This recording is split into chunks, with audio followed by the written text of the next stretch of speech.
The silent era. A silent film is a film with no accompanying synchronized recorded of spoken dialogue.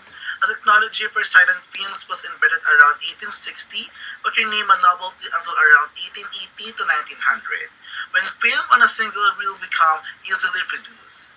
The idea of combining motion pictures with recorded sound is nearly as old as the motion picture itself.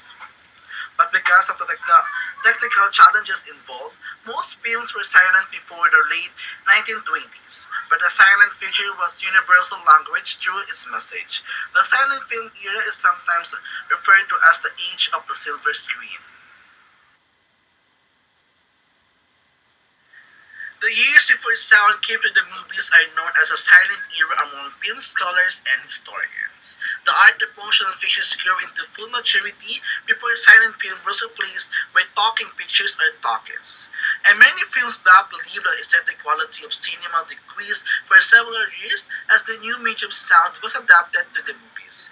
The visual quality of silent movies, especially those produced during the 1920s, was often extremely high, but later televised presentation of poor, second, or even third generation copies made from already damaged and neglected stocks, usually played back at incorrect speeds and with inappropriate music, led to the widely held misconception that these films were primitively and barely watchable by modern standards.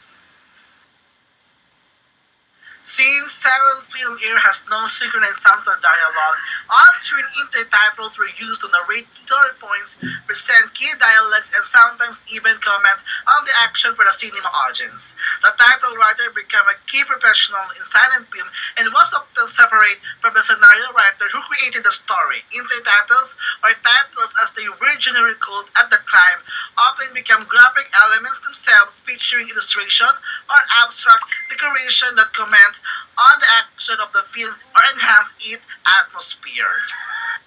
Live music and sound. Showings of silent almost always featured live music, starting with The Pianist at the first public projection of movies by the Lumiere brothers on December 28, 1895 in Paris.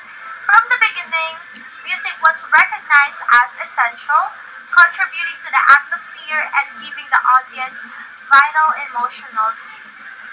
Small town and neighborhood movies theaters usually had a pianist. From the mid-teens onward, large city theaters tended to have organists or anti-orchestra. The scores for silence were often more or less improvised early in the medium's history. Once full features became commonplace, however, music was compiled from how to play music by the pianist, organist, orchestra conductor, or the movie studio itself, which would send out a cue sheet with the film. By the height of the silent era, movies were the single largest source of employment for instrumental musicians, and the introduction of talkies, which happened simultaneously with the onset of the Great Depression, was devastating. Film industry in some countries devised other ways of bringing sound to silence. The early cinema of Brazil featured filtas cantatas, film apparatus with singers lip-syncing behind the screen, which is the Parkinson 1995. In Japan, the films had not only live music, but the Benshi, a live narrator who provided commentary and character voices. The Benshi became a central element in Japanese film work, as well as providing translation for foreign movies. Their popularity was one reason why silence persisted well into the 1930s in Japan.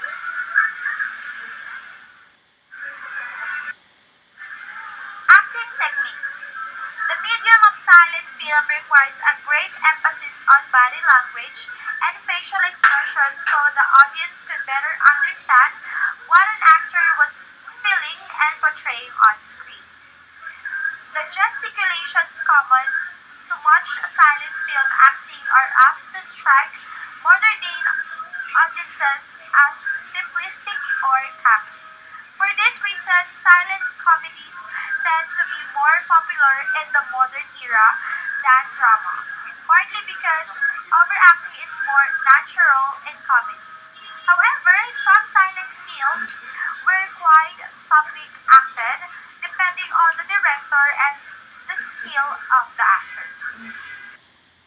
Projection speed. Up until around 1925, most silent films were shot at slower speeds than sound films, typically at 16 to 23 frames per second depending on the year and studio, rather than 24 frames per second unless carefully shown at their original speeds they can appear unnaturally fast and jerky, which reinforces their alien appearance to modern viewers.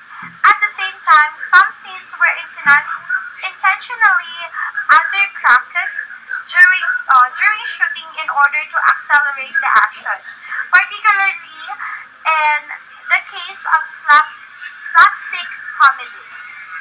The intended frame rate of a silent film can be ambitious and since they were usually hand cracked, there can even be a variation within one film. Film speed is often a vexed issue among scholars and film buffs in the presentation of silence today, especially when it comes to DVDs release or restored films. Lost films. The silent films were made during the years before the introduction of sounds, but some historians estimate between 80 and 90% of them have been lost forever. Films of the silent era were shot in a trade film stock which required careful preservation to keep it from decomposing over time. Most of these films were considered to have commercial value after they were shown in theaters. Many were recycled and many were destroyed in studio fires and space-saving projects. As a result, silent film preservation has been high priority among movie historians. Major silent films. Cleopatra is a 1917 silent film starring Ted Barra. It is one of her many lost films. Only four from her prolific film career in the silent era are still known to exist. Of this reportedly 2.5 hour long film, only 20 seconds survive.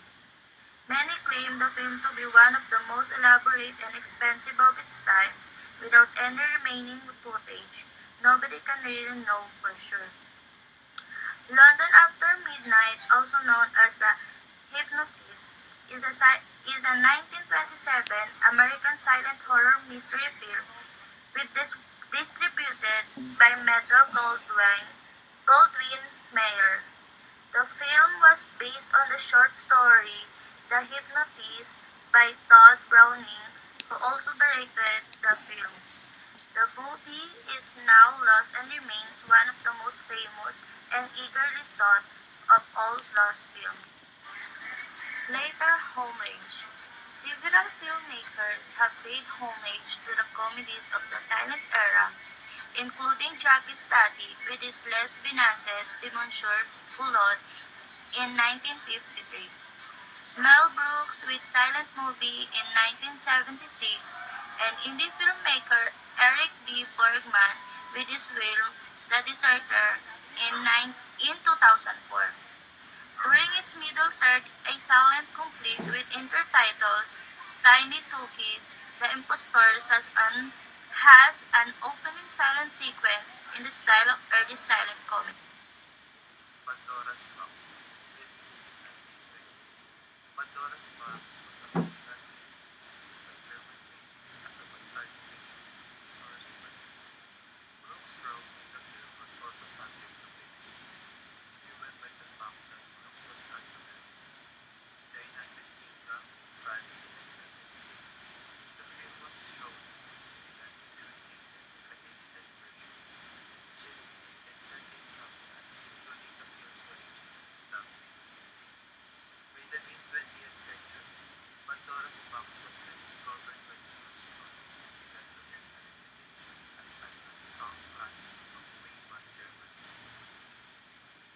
Man with the Movie Camera. Man with the Movie Camera is fascinating for many better reasons than its ASL. But let's begin with the point Ziga Vertov was trying to make. He felt film was locked into the tradition of stage plays, and it was time to discover a new style that was specifically cinematic. Movies could move with the speed of our minds when we are free associating, or with the speed of a passionate musical composition. They did not need any dialogue and intent. At the opening of the film, he pointed out that it had no scenario, no intertitles, and no characters. It was a series of images, and his notes specified as fast-moving musical score. City Lights, Charlie Chaplin, 1931. City Lights, 1931, Charlie Chaplin's favorite and most iconic movie is still highly regarded for its artistic value. It was a true labor of love for Chaplin, who wrote, starred in, directed, and produced the silent film. Chaplin also shared music composition, editing, and cinematography duties. He was desperate for the 87 minutes film to be absolutely perfect. He poured his whole heart as well as copious amount of time and penny into making City Light. Recovered and found silent films, A Page of Madness. A Page of Madness, called Taichi Meiji, is a 1926 Japanese silent film directed by Teino Sugeki Murasai. Lost for 45 years until being rediscovered by its director in his storehouse in 1971. The film is the product of an avant-garde group of artists in Japan known as the Shinkankakuha, or School of the New Perceptions, who tried to overcome naturalistic representation. Yasunari Kawabata, who would win the Nobel Prize for Literature in 1968, was credited on the film with the original story. He is often cited as the film's screenwriter in a version of the scenario that is printed in his complete works. But the scenario is now considered as a collaboration between him, Hinugasa, Banko Sawada, and Minoru Inuzuka. Eiji Tsuburaya is credited as an assistant cameraman. Beyond the Rocks, Sammo, 1922. Beyond the Rocks is a 1922 American silent romantic drama film directed by Sam Neill, starring Rudolph Valentino and Florence Watson. It is based on the 1906 novel of the same name deliberately. Beyond the Rocks was long considered lost, but the nitrate print of the film was discovered in the Netherlands in 2003. The film was restored and released on DVD by Milestone Film and Video in 2006. Double Trouble, 1915. Double Trouble is a 1915 American silent romantic comedy film written and directed by Christy Kagan, produced by D.W. Griffith and starring Douglas Fairbanks in one of his earliest motion pictures. The film is based on the novel of the same name by Herbert Wick. The plot, a variant on the theme of Jane Will and Hyde, revolves our very shy effeminate Bumper, who acquires a second rockish and flirtatious personality after receiving a blow on the head. The film was a popular and a critical success. Top grossing silent films, The Birth of a Nation, 1950. Birth of a Nation was a technologically excellent movie for its time, but it's unfortunately the most biased and racist movie in history. As Wikipedia says, the film portrays African Americans, many of whom are played by white actors in blackface, as an intelligent and sexually aggressive toward white men.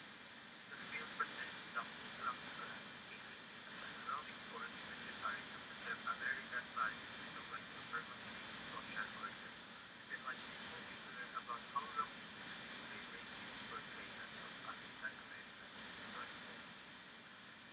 Ben-Hur, 1925. Ben-Hur, A Tale of the Christ, American silent film, released in 1925. The budget of nearly $4 million, Ben-Hur was the most expensive film of the silent era. This adaptation was the second screen version of American soldier Lew Wallace's massive novel, 1880, of the same name. In 1907, the story had been condensed into a one-reel short The highlight of the 1925 version is the famed chariot race. Initially, the cast and crew traveled to Italy for the scene, where the epic sequence ran into problems immediately. Conditions were unfavorable as stuntman was killed and the budget began to skyrocket. Critics still regard the scene as one of the most impressive action sequences in film history.